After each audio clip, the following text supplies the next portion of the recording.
जयराम जी की क्या यही ज्योतिष है? इस कड़ी में 11वें भाग में मैं चर्चा करना चाहता हूँ। जब मैं 23 वर्ष का हुआ, 1993 1993 में बढ़िया शिक्षा मिल रही थी। मुंबई में था, भारतीय विद्या भवन के अंदर में श्री मुंबा देवी संस्कृत महाविद्यालय है, उसमें मेरी शिक्षा हो रही थी।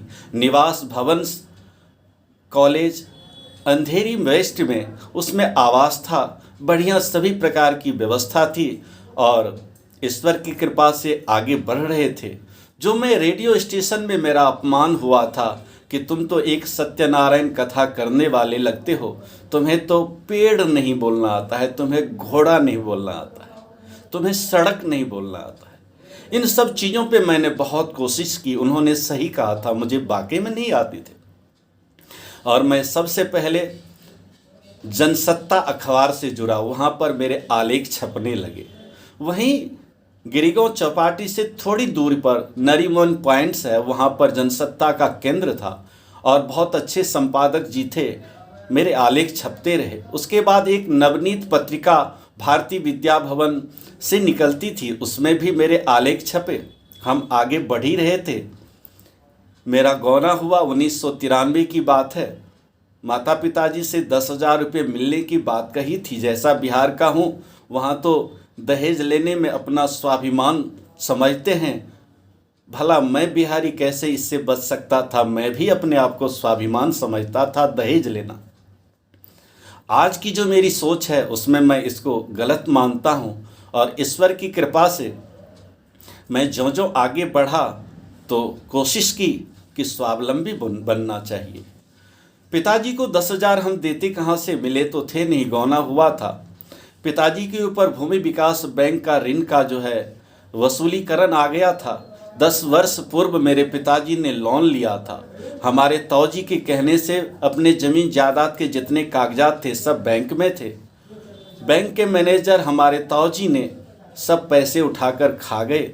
मेरे पिताजी से चेक पर साइन करवा ली और पिताजी से ताऊजी ने कहा अगले दिन चेक मिलेगा। फिर अगले दिन बोले चेक रिजेक्ट हो गया और फाड़ कर फेंक दिया।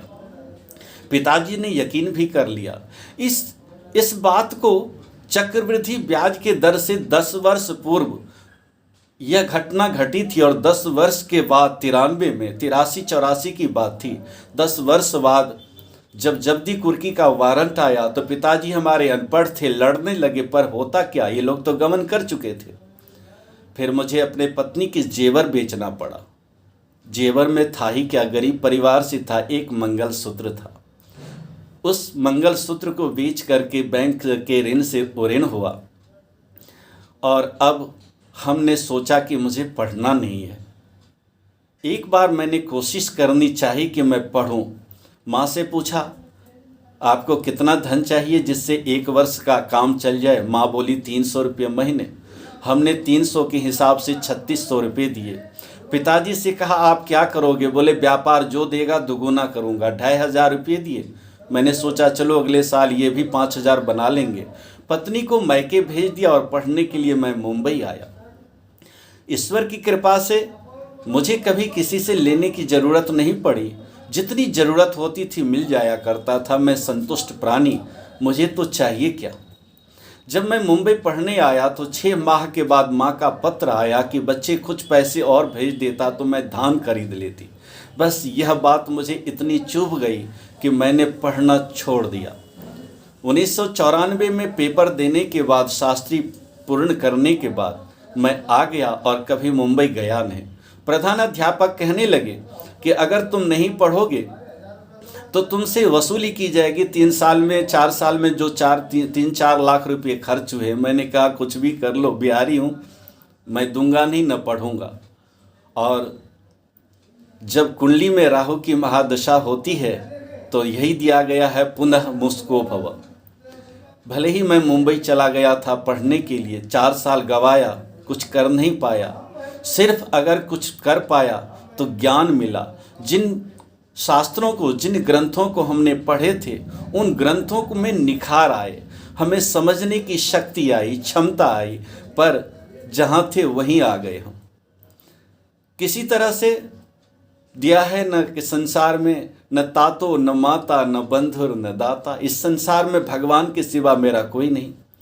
फिर मेरठ भूमि पर पुनः एक बार हम कमाने के लिए आए और मुंबई की शिक्षा तो हमारी रुक गई, जबकि हमें 1994 में यूएसए जाना था। भारतीय विद्या भवन की कई जगह संस्था थी और अपने छात्रों को भेज कर बनाना चाहते थे, परंतु मेरा भाग्य नहीं था। मेरठ में आकर के मुझे बहुत सारी यातनाएं झेलनी पड़ी। 6 महीने तक मैं रोजगार नहीं कर पाया। मैं यही सोचता रहा कि मैं एक पढ़ा लिखा व्यक्ति हूँ, मैं ऐसा काम क्यों करूं जिस काम को हमें नहीं करना चाहिए। यही किंतु परंतु की खेद मुझे 6 महीने तक भटकाता रहा और मैं परेशान रहा, कभी मैं सफल नहीं हो पाया।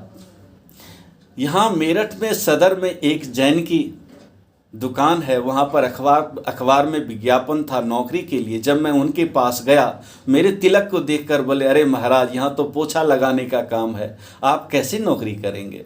यही स्थिति थी जब राहु ग्रह खराब हो, जब समय खराब हो तो आप कहीं जाते हैं तो अच्छा भी बुरा हो जाता है। आगे की चर्चा मैं आगे करूँगा। मैं सिर्फ इतना कहना चाहता हूँ कि मैं एक ज्योतिषी तो था, किंतु मुझे गुनना नहीं आता था। शास्त्र तो मेरे अंदर थे, परख नहीं थी। और सफल ज्योतिषी वही होता है जिनके पास ग्रंथ भी होते हैं और उनके जो है लोकाचार भी होता है, उनके पास कला कौशलता होती है। ये कला कौशलता नहीं थी, इसलिए ज्योतिष में मुझे उतनी रुचि नहीं थी। न कोई ऐसे प्रेरणा देने वाले व्यक्ति थे कि मैं कोई प्रेरणा की ओर जाऊं। इसी प्रकार से 6 महीने कट गए और आगे की घटना की चर्चा मैं आगे करूंगा। जयराम जी की नमस्कार।